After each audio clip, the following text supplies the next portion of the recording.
It's the first time in my life I'm gonna be watched by a bald eagle. How cool is that? Holy cow. There's 2 eagles up there too.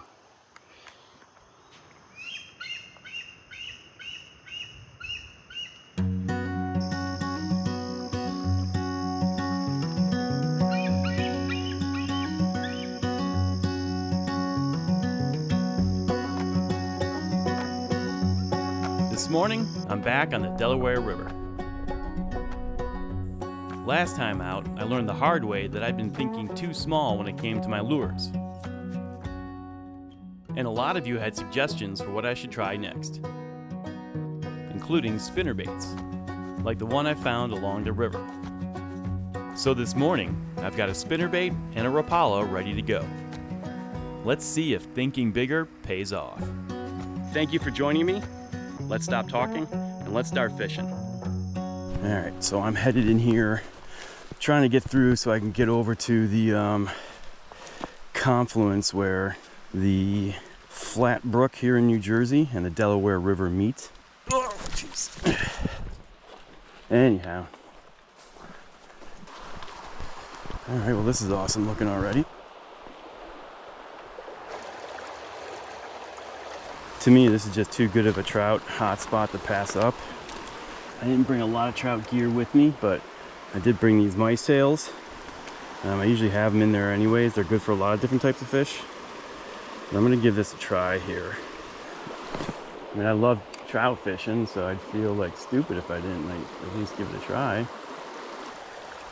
Flatbrook is one of New Jersey's most iconic trout streams, with some of the best wild and stocked brook, brown, and rainbow trout fishing in the state. So there was no way I was passing up the chance to fish it, even if I only had a few minutes. Oh, something's hitting it.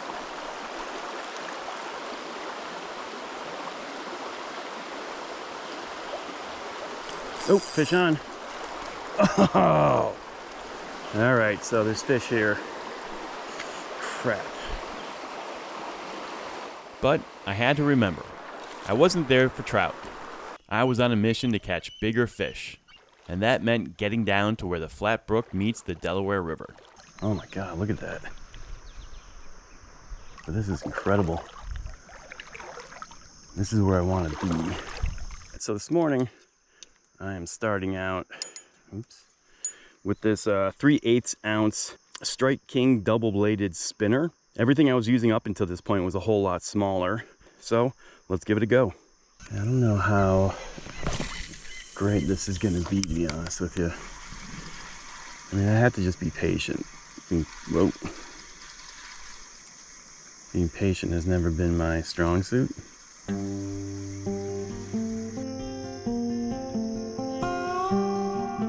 This stretch of the Delaware River supports a pretty wild mix of fish, from smallmouth bass, trout, walleye, and even muskies. And where the Flatbrook meets the river, that cold water can also bring plenty of food for bigger fish. And hopefully, these bigger lures will help me land one of those bigger fish.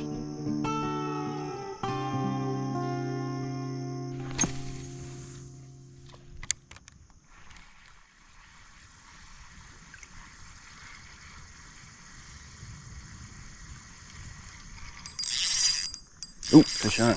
Here we go. Yeah. All right. Fish on.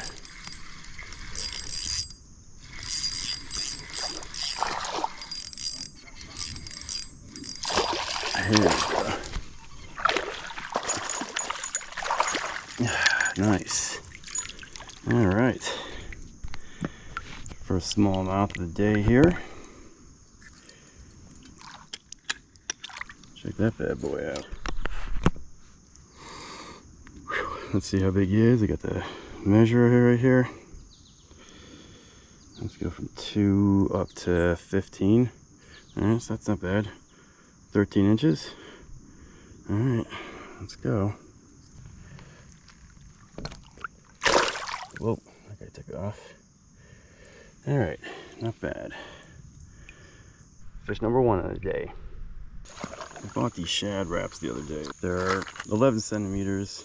They're 7/16 weight. They're jerkbaits. They're slowly sinking. So let's change up our presentation a little bit. These ones are pretty cool. I think I'm gonna go with this one, the lower one, just because it's you know, there's a lot of like this type of bait fish here. So I'm gonna give this a try.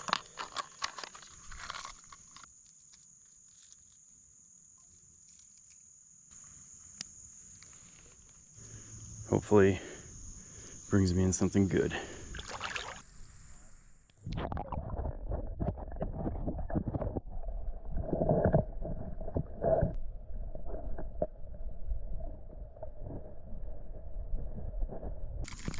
It's just all weeds for me here. Got a feeling that any second now I'm gonna hook myself too. Damn it. I'm having one of those days. I mean, it is possible that this is just not the lure for me. Well, as it turned out, I really couldn't get anything going with the Rapala shad wrap. But the double-bladed spinner worked its magic, and I was able to bring in a nice sized smallmouth.